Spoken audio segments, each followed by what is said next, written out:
Agriculture వ్యవసాయ market యార్డ్ల ఇది ముందు జమ్మికుంట వ్యవసాయం నుంచి వేరుబడి ఇక్కడ సపరేట్ ఒక అగ్రికల్చర్ మార్కెట్ యార్డ్ ఉండాలని చెప్పి మరి ఇక్కడ స్థాపించడం జరిగింది. మరి పెట్టిన తర్వాత ఇక్కడ మీటింగ్లు పెట్టుకోవాలన్న, అంటే ఒక సెక్రటరీ లెవెల్లో కానీ డిస్ట్రిక్ట్ లెవెల్లో కానీ నుంచి వచ్చి చైర్మన్తో పాటు పాలకవర్గం అందరు కూర్చొని అధికారులతోని మీటింగ్ పెట్టాలన్న, లేకపోతే రేపు జిల్లా స్థాయి కానీ రాష్ట్రం నుంచి వచ్చి ఇక్కడ అభివృద్ధి గురించి ఇక్కడ ఏమైనా రివ్యూ చేద్దామన్నా సరైన వసతులు లేవు.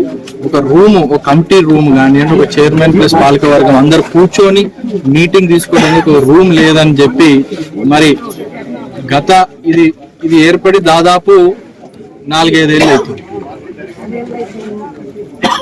ఏది మార్కెట్ దాని అయిన తర్వాత 5 years 6 years ఈ షెడ్లు కట్టి ఇవన్నీ చేశారు. కానీ అప్పటి నుంచి ఇప్పటి వరకు పోయిన ప్రభుత్వంలో కమిటీ పాలక వర్గం వేసే నాదు లేకపోయింది. ఎమ్మెల్సీ గుండి విప్పు గుండి ప్రభుత్వం టిఆర్ఎస్ దున్నా ఇక్కడ చైర్మన్ కానీ డైరెక్టర్లు పాలక వర్గం వేసే దాఖలాలు లేవు. మరి మా ప్రజా ప్రభుత్వం మేము రాగానే ఇక్కడ వెంటనే market chairman vice chairman plus డైరెక్టర్లతో బ్రహ్మాండంగా వేసుకొని మరి రైతులకు ఎటువంటి ఇబ్బందులు కాకుండా ఇక్కడ ఈ మార్కెట్ యార్డ్ నడపడానికి ఎటువంటి అసౌకర్యాలు లేకుండా చూడాలని ఏదైతే ఒక నిబద్ధతతోని మన పాలకవర్గం నడుస్తుందో మరి దాన్ని దృష్టిలో పెట్టుకొని వాళ్ళందరూ మరి ఇక్కడ మీటింగ్ ఇందాక నేను చెప్పినట్టు రివ్యూలు మీటింగ్లు పెట్టడానికి ఇక్కడ మంచి బిల్డింగ్ కావాలని చెప్పి వాళ్ళు ఏదైతే ప్రపోజల్తో మా దగ్గరకు వచ్చిండ్రో మరి మేము వెంబడే అగ్రికల్చర్ వ్యవసాయ శాఖ మంత్రివర్యులు తుమ్మల నాగేశ్వరరావు గారికి అలాగే వారి ఇన్ఛార్జ్ మంత్రివర్యు ప్లస్ అగ్రికల్చర్ మంత్రి వారే కాబట్టి మరి దాంతోపాటు పొన్నం ప్రభాకర్ గారు జిల్లా మంత్రి, దాంతోపాటు శ్రీధర్ బాబు గారు ఇక్కడ ఉన్న ఎమ్మెల్యే, ముందు ఇక్కడ జిల్లా అధ్యక్షుడు మా కాంగ్రెస్ పార్టీ నాయన రాజేంద్ర రెడ్డి గారు వీళ్ళందరి దృష్టికి తీసుకుపోయి మరి తద్వారా ముఖ్యమంత్రి గారి సహకారంతో మరి ఎన్నో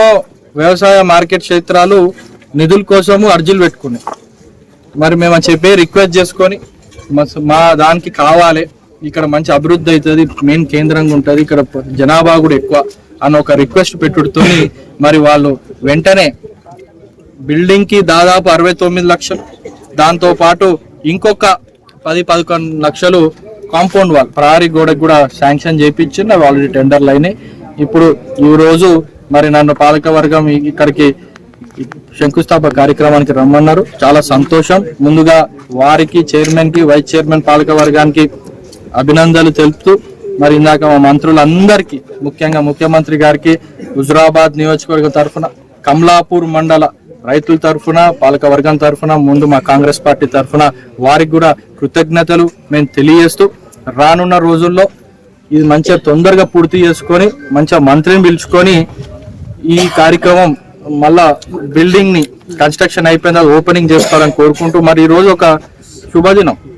అంటే ఎందుకంటే ఈ రోజు మరి మన తుమ్మల నాగేశ్వరరావు గారు వ్యవసాయ శాఖ మంత్రి పుట్టినరోజు.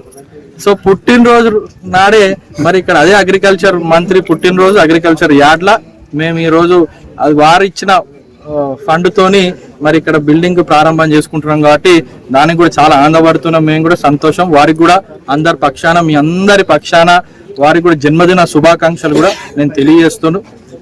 మరి ఇదేమో రైతులకి అక్కడికి వచ్చే పని.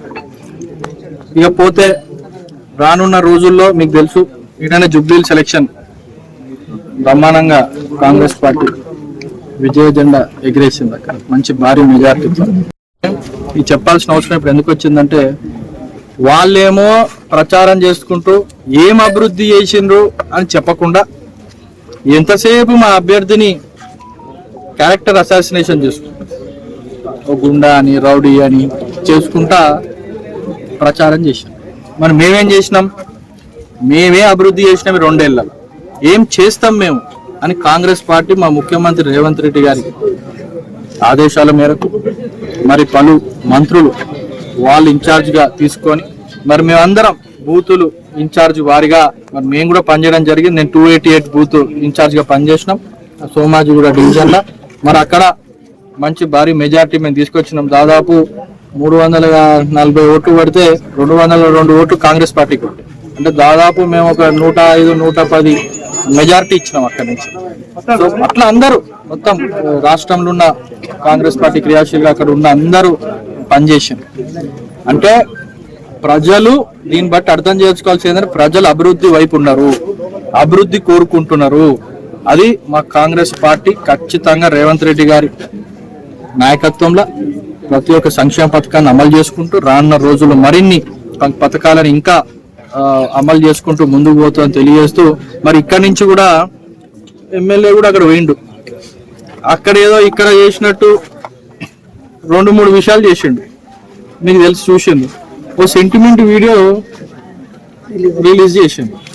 అంటే అతను ఏమనుకుంటుంటే ఇక్కడ నేను సెంటిమెంట్ చేసినా అక్కడ కూడా అట్టనే చేపిస్తా అని చెప్పి అదొకటి. మరి పోలింగ్ చివరినాడు ఆ రోజు అక్కడ నాన్ లోకల్ షోర్ ఉండద్దు. అతను ఒక ఎమ్మెల్యే, పోలింగ్ ఇంకా 6 గంటలు కాలే, అక్కడ పోయి లొల్లి ఓడిపోతున్న భయంతో గుండా అతనే గుండా వాళ్ళ పార్టీ గుండా నాయకులు అని చెప్పి ఆ పైన అభియోగాలు పెట్టినప్పుడు అతను గుండా లాగా రౌడీ లాగా ప్రవర్తిస్తే అతన్ని పోలీసులు అతను జైలుకు తీసుకున్నారు. అక్కడ అందరూ ఒకటే చర్చ, అసలు ఎవరితను ఎమ్మెల్యే వ్యక్తి ఇంత దిగజారిపోయి ఇక్కడ ప్రవర్తన చేస్తున్నాడు, అసలు నీకు ఏం అవసరం ఇక్కడ అని చెప్పి అక్కడ కూడా మళ్ళీ మన హుజురాబాద్ నియోజకవర్గ పరువు తీసిండు. మళ్ళీ జూబ్లీహిల్స్ అందరు తెలిసిపోయింది ఎవరు ఇంత దిగజారిపోయి రాజకీయాలు ఇక్కడికి ఎందుకు తీసుకొస్తున్నావు, నువ్వు చేసిన జాలక అక్కడే ప్రజలు తల పట్టుకుంటున్నారు, మళ్ళీ ఇక్కడ ఎందుకు నువ్వు తీసుకొచ్చినావు. ఇక్కడ కూడా ఇక్కడ 2 చోట్ల మన పరువు తీస్తున్నాం. సో ప్రజలకు మంచిగా అర్థమైంది. రానున్న రోజుల్లో ఖచ్చితంగా ఏ ఎలక్షన్లు వచ్చినా కాంగ్రెస్ పార్టీ చేయి గుర్తు కోటేసి మా కార్యకర్తలుగా మా నాయకులుగా బ్రహ్మాండంగా విజయం చేకూరుస్తుందని మరొకసారి మీ అందరినీ తెలియజేస్తాను.